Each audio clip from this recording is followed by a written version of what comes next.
সন্ত্রাসীদের বিরুদ্ধে গড়ে তুলো একতা, সন্ত্রাসীদের বিরুদ্ধে নারায়ে তাকবীর, আল্লাহু আকবার। কোথায় বাংলা চাই, বাংলা কি তোর রক্তদান, বাংলা কি তোর রক্তদান, কোথায় বাংলা এই বাংলায় হবে না সন্ত্রাসীদের ঠিকানা।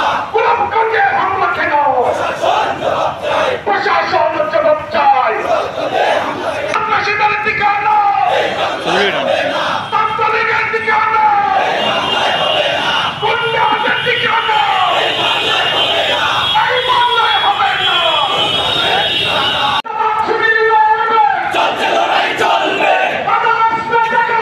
লড়াই হবে সেখানে, লড়াই হবে সেখানে, বাধা আসবে যেখানে। আল্লাহু আকবার।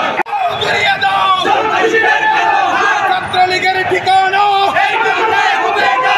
শিবির শিবির শিবির শিবির শিবির মুজিবাদ মুজিবাদ মুর্দাবাদ মুর্দাবাদ মুর্দাবাদ মুর্দাবাদ মুজিবাদ মুজিবাদ। সমাজ শিবিরের অ্যাকশন অ্যাকশন অ্যাকশন অ্যাকশন। এই বাংলায় হবে না ঠিকানা, এই বাংলায় হবে না ছাত্রলীগের ঠিকানা, এই বাংলায় হবে না। বলতে চাই, এরকম আমরা যদি অব্যাহত থাকে এদেশের ছাত্র জনতা ঘরে বসে থাকবে না।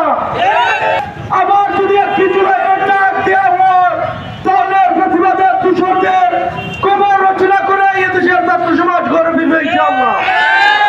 আমরা বলতে চাই, যারা গোপালগঞ্জে হামলা করেছে সেই হামলার মধ্য দিয়ে বাংলাদেশে মুজিববাদের কবর রচনা করা হবে ইনশাআল্লাহ। গোপালগঞ্জে যে আচরণ করেছে এরা মানুষ হতে পারে না, এরা মানুষ রূপী জানোয়ার, এরা হিংস্র। এই হিংস্রদেরকে এই দেশে থাকতে দেয়া হবে না। আমি সরকারকে বলে দিতে চাই, এই গোপালগঞ্জ জেলাকে নিশ্চিহ্ন করে দিতে হবে। এই জন্য গোপালগঞ্জ জেলার যে থানাগুলো আছে আশপাশের জেলায় ভাগ করে দিয়ে গোপালগঞ্জের নামকে মুছে দিতে হবে। এই দেশে